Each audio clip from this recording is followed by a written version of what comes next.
Live. Hello. Hello, everyone. Welcome to the TUI Live Q&A. This year, we're just going to wait for some more people to join. So let us know where you are dialing in from today, where you're joining from. Got a few people coming on now. Going to wait for more of you guys to join. Let us know in the comments where you're joining us from. Are you applying this year? Are you interested in becoming cabin crew? Have you applied before? Is this your second time coming round? We're interested to hear all about you guys. We'll introduce ourselves shortly, and then we'll get the questions fired at us. Yes, so let us know where you're joining from. Pop that in the comments or in the chats. Let us know where you are joining us from today. Is anyone applying for season 2026? Can't believe we're already in December, can you? I know. And we're recruiting already. It's gone so quick. I don't know where the year's gone. Summer came and is gone before we've known it, isn't it? No, it's Christmas nearly already. I know, crazy. So guys, can see that a lot of you are joining us. Keep joining. Let us know where you are joining us from. West Yorkshire, lovely. Nice. So being in West Yorkshire, where do you think you're going to apply for?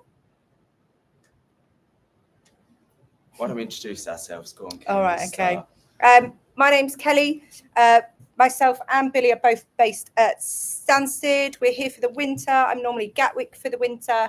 I've been lucky enough to stay here, and I've been with TUI for 18 years now, so quite a long time. And I'm here with the lovely... Yes, my name's Billy. I've been since TUI, when did I join? 2023, so nearly 3 years now. I'm a cab manager, again, based at London Stansted, and I've spoken to loads of you already.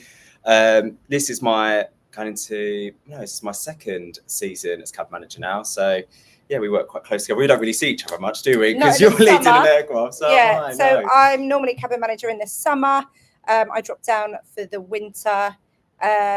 Billy stayed up this winter. Sorry, we are in the winter for cabin manager. So I think we probably flew at our first flight together only a couple of weeks ago, didn't we? I know. Yeah, I know. We haven't flown together for ages since then. So actually, it's quite nice when it happens like that, isn't it? It is. I just can't believe how quick the summer's gone.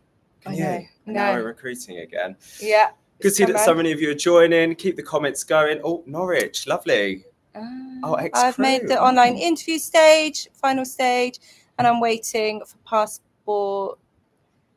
Will they cancel the interview if it takes too long to arrive? No, I would imagine you need your passport by the time you start training and before you go out online. So just keep those details going up to TUI. Just keep them informed that it's still in its process. So yeah, you'll be fine. Yeah. So we know many of you are getting ready to start applying. You might have already applied and having your assessment days and passing your questionnaires and things like that. So today we're really going to answer any sort of questions related to cabin crew recruitment, training cycle, explain what you're going to expect in your training and the application process. And throughout this whole live, please just comment any questions you've got and we'll try our very best to answer as many as we can. So we've got, TUI's been a dream airline of mine. I want to work for it's my first airline. Looking at base from Manchester, what a great base to fly from. Get the chance to stay there. Yeah, there's loads of aircraft, a chance to do a bit of long haul as well at Manchester, which is great. You know, you'll get to go somewhere, see the sights, travel, which is all that it's about, really. Yeah, it's great. So let's talk a little bit about how to apply then. So it's very, very simple. You'll see on the TUI careers, they'll have many different job advertisements for the bases that they are recruiting for. You don't actually need a CV to apply for the role. And you may need to just set up a TUI account. If you've already got a TUI account and you've forgotten your password, which we all do, me included, might just need to click the forgot your password and reset that. So make sure you're using your email address. You can only really apply for one base at a time, so please do choose the one that's closest to you and what's going to be best for you as well. Over to you. Do you want to talk a little bit about the requirements? Yeah. So let's see if we've got any questions to answer before we carry on. If we have to stay away from home, how long it will be. depends. So it depends where you're going to that destination, how long. Some destinations we fly there every single day. So you'll go there, stay 12 hours, basically come home. Normally it's about 24, isn't it, that we stay somewhere. Currently at Stansted, we're doing some Tenerife trips, which is lovely for us in the winter because we're a short haul base normally. So we kind of go there and back. But we've got trips in the winter and we're down trips for about 4 days, aren't they? So we have 2 clear days. So you get to go and lay on the beach or sit by the pool, which is always great.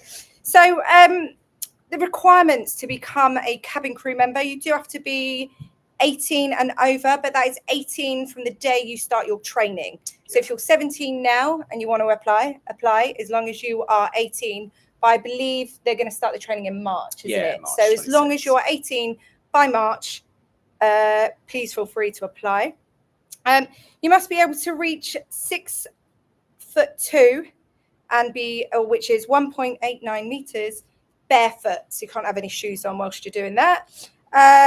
Fit to operate in cabin crew's duties, including fastening yourself to the aircraft seat and harness. So fitting into what we call our jump seat with a 5-piece harness.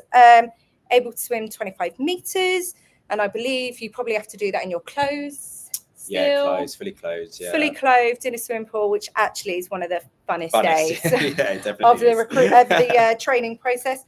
Be comfortable in completing, which I think most jobs these days, a drugs and alcohol test. So every now and then, even us guys that are on the line will get people that come in and just test us. I mean, you wouldn't want a pilot or a cabin crew under the influence taking you on holiday. Safety is our priority. Be able to speak, read and write in English up to a B2 level or equivalent. So equivalent probably for me and Billy would be a C in English. Back in the day. Able to report to duty within 90 minutes. So what Billy was saying about choosing your base, make sure you live within 90 minutes of that base. Or be able to get there within 90 minutes for duty, because we have standbys. So you have to be ready to board an aircraft to fly within 90 minutes. Holds a correct UK and Irish passport, depending on your base. Have the right to work in the UK and pass a full background check and obtain a necessary document, which is like a DBS check, and available to start in March and end in October. So these are like a 6 to 7 month contracts, which is mainly our summer season. I mean, you could have been at Stansted this year, couldn't you, and got winter work, but that is never guaranteed, and 2 would never guarantee winter work. Just based on operational needs. Depending on what base you fly from. Things like that. Which is what I said there. Yeah, perfect. Should we have a little look? See if we've got any questions? So we've got 2 training bases at the moment. We've got one at East Midlands and one at London Gatwick. It very much does depend on whereabouts or where the base is that you are applying for, either one you're going to be going to. The company does normally sort of look after you and put you up in sort of transport and hotels during your training and things like that. So the basic training, I would imagine, will be at your base. So if you're based, you're going to go to, say, Manchester, you'll do your basic kind of the bulk of classroom training stuff in Manchester, and then you'll be sent to probably East Midlands from there, which is one of our training centres, or you'll come down to Gatwick and do training there, which will be like your practical stuff, going down a big slide and opening the doors in an emergency, getting in a cabin full of smoke, putting out fires, those sorts of things. All the fun stuff. Training's great. That's when you make your real bond with the crew that potentially going to fly with for the next for years or the next 6 months. You do actually become really good friends, don't you? Like some of my training initial people, I mean, they're at different bases now, and I don't really see them as much, but it's like that close bond. It's like a journey, isn't it? Yeah, and you always remember that. You always remember your training. Especially your first one. 100%. Yeah. Any other questions? Let's have a little look. I don't have 5 years of work experience. I have an email asking for government for 5 years employment documents. Yeah, so they may just do 5-year work experience they may not look for. It's more of a case of 5 years of references, just to say that you're living in the UK or working. It could be that you've been at school. Yeah, if you're coming out of college, you've got to 17 yeah. or 18. You wouldn't have worked for 5 years. So they just need references going back for 5 years. So if you've been at school, you've been at school, but that will class as your reference rather than employment. Yeah. I hope we've answered that question all right. Should we have a little look at the application process, the journey? Yeah, is that? Touchscreen. Oh. We're not good with IT, guys. But a 737 we can master, but IT. Let's have a little chat about the application journey then. So obviously you start off filling your application. Perfect. Put your details in and confirm that you are eligible for the role. The next step would be that you do carry out 2 online assessments. One of them will be a situational judgment test, and another one will be a personality questionnaire. Do recommend just being as honest as you are, answering the questions. Be you. Yeah, be you. That's what we love. That is why I think TUI are the company that they are, because everyone brings their personality 100%. Every day to the job. 100%. So if you are who you are, then you're right for the role. Yeah, you're right for the role. Step 3, that will be a virtual assessment centre. So you'll get sent a Teams invite or a link on your emails. You will join your assessment day. And this will be, you'll be invited to book a half-day virtual assessment centre. This will be like group activities. And this, like I said, will be on a laptop, PC or a mobile. And if successful, you'll then have an interview at the end of that. Always dress smartly. It's good to see that you guys can wear the uniform. So absolutely dress smartly, put your makeup on, be fabulous. We wear this uniform with pride as well. Yeah, 100%. We stick out when we wear this uniform. I know some people don't like wearing uniform, but also you'd have to think of what to wear each day. Yeah, it's brilliant. It's exactly. brilliant. And we do look smart. No, 100%. And if you're looking smart, like I said, makeup fabulous. If you're a male and you've got facial hair, make sure you're nice and groomed. Like I said, just makes you look like you're already fit for the role. Step 4, so that will be your talent pool or offer. So if you are successful at your assessment centre, you'll be moved into the cabin crew talent pool. We'll talk a little bit more about that shortly. And that is the recruitment criteria. If you were unsuccessful, you'll be able to apply in the next year's campaign. Would you like to have a little bit of a chat about the talent pool? Yeah, so if you get in the talent pool, that doesn't mean that you've definitely got the job. It just means you're in the pool, and then they will pull you out subject to operational needs. It just means that you've passed all the selected stages, you've demonstrated the skills and behaviour that we look for, and that you're now on the step to joining TUI as cabin crew. That's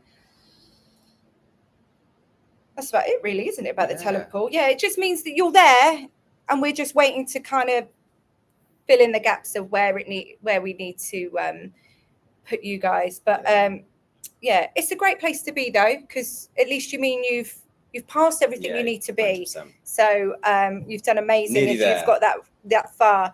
Yeah.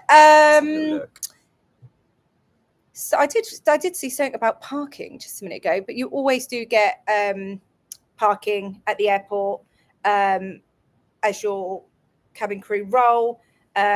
Sometimes it might be that you park a little bit away from the airport, but you'll get a bus in. So either way, there's a car park for you and be able to get into work. But it doesn't mean you can park there on your holidays, though. 100%. And just a quick note on that, on the talent pool, that once again, if you are in that, the company will keep you updated with, hopefully start dates, and you'll get that lovely golden call with that start date. But TUI will communicate throughout the whole talent pool, keep you updated. And like I said, that'll be explained to you if you have successfully got into the talent pool there. So yeah, just a quick note on that. Any more questions? Is it hard to become a cabin manager? Work hard, pays rewards. 100%, So 100%. It is done on like a seniority base as well. So as long as you've been for the company a long time, you can apply. Anyone can apply for a cabin 100%. manager when it comes out.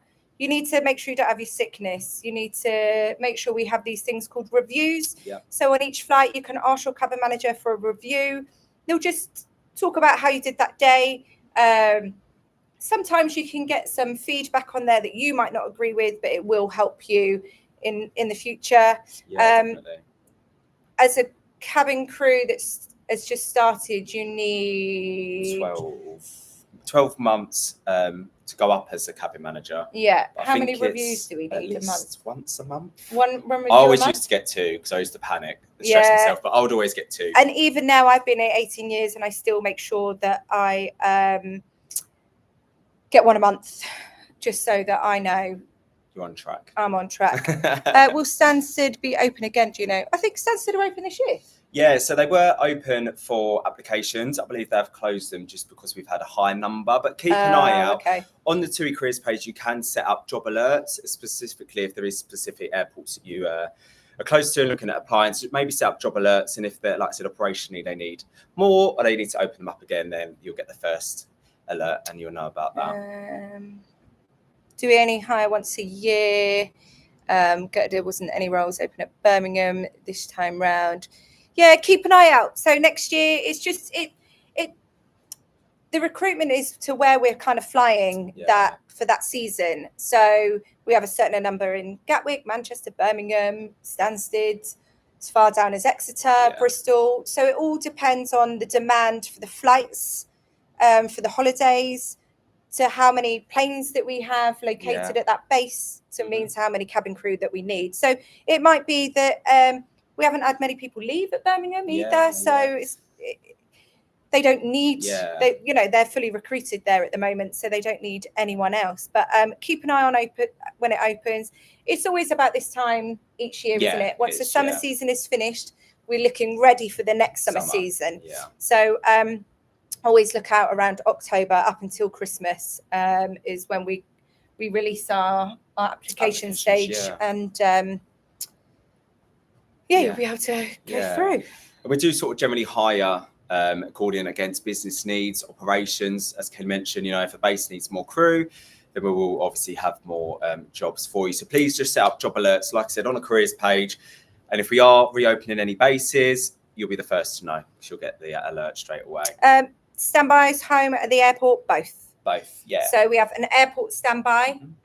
So you'll be at the airport, full uniform, ready to go if something happens with a flight, or someone doesn't turn up, or sickness, or someone can just fall over going out to the aircraft. It happens.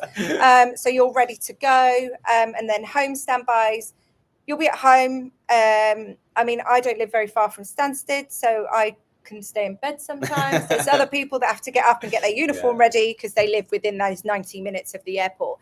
So you have to be at the airport within 90 minutes of our crewing department calling you for the duty. What have we got next? So should we talk about our training and how that works? So it's a 4 to 6 weeks training course. It's full time.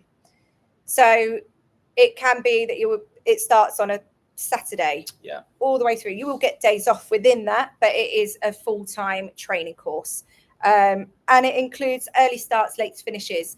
So, I remember when I started years ago, I was in that swimming pool at 5 in the morning. 5 in the morning.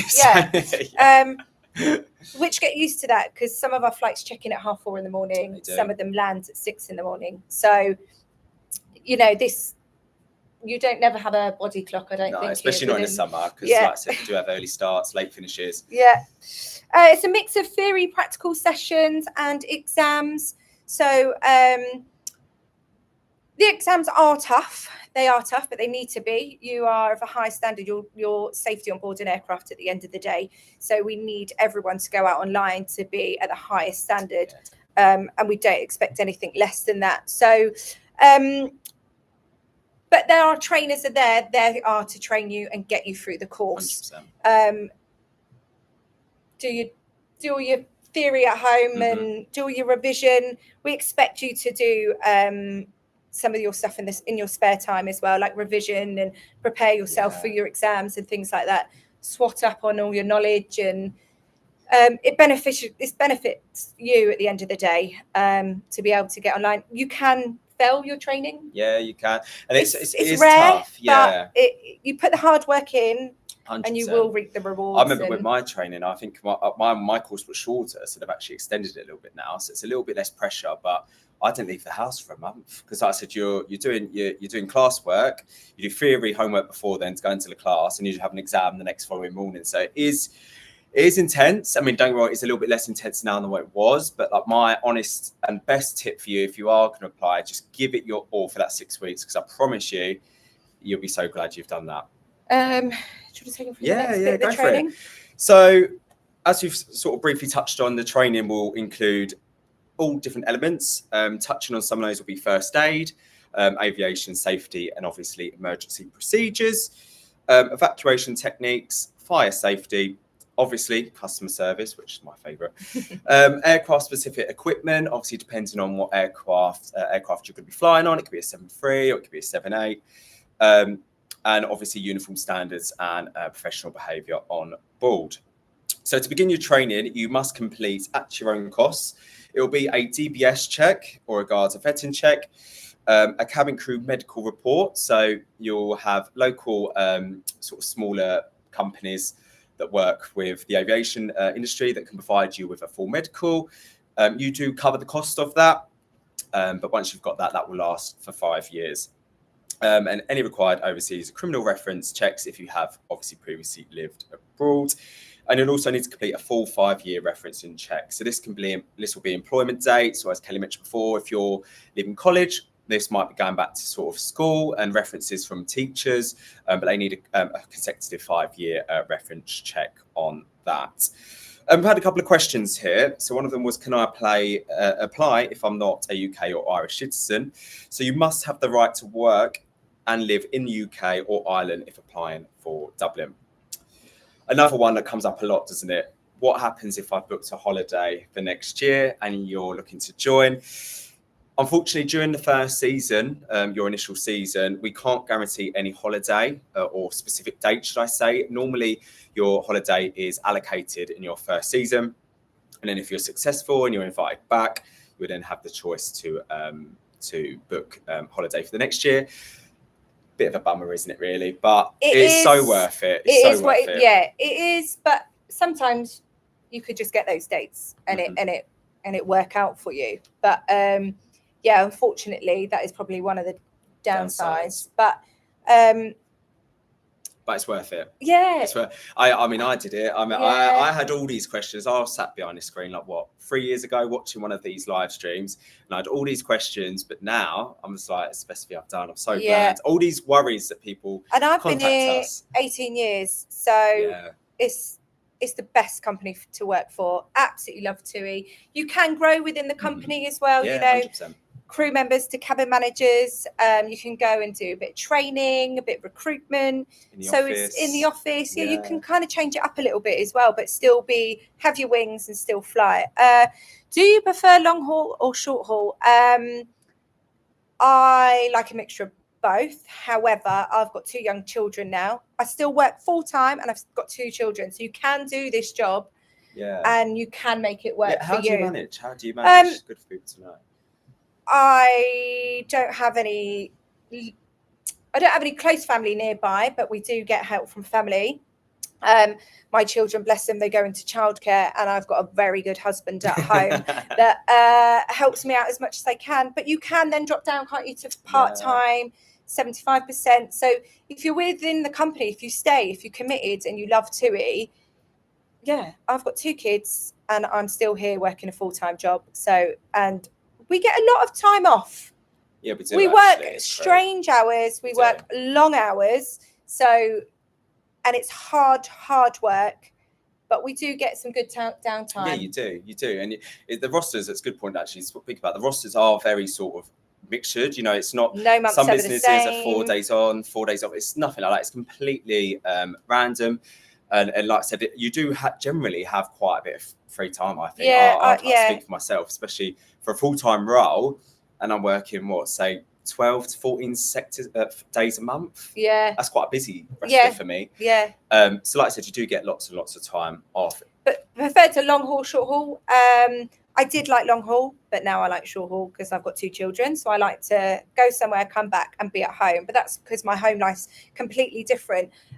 Years ago, I would have said long haul because I had no home commitment. So to go somewhere and see a country and just embrace different cultures and everything like that is what I love to do. We used to do a thing years ago where we could fly around the world, and I've managed to do that. So all within TUI. So these things change, they come up, don't they? But long haul is great if that's what you want. If you want to go and see these countries, then, but they are hard work. So you are constantly working when you're going all the way to Cancun. It's like nine hour flight. You can go over to Thailand, 14 hours. You do get a bit of rest on those during the flight, but you are constantly working. So you do have to work hard, but like 5 days off in Thailand when you get there to enjoy the culture and the sunshine. Why would you not love that? So we've got a question. You applied for Glasgow base and wondering if the crew are put on long haul flights from that base, or would it just be short haul? It's a mixture, I think, in Glasgow, isn't it? I think to apply, just hoping for long haul, there's no guarantee in that. Like I said, the rosters are completely varied.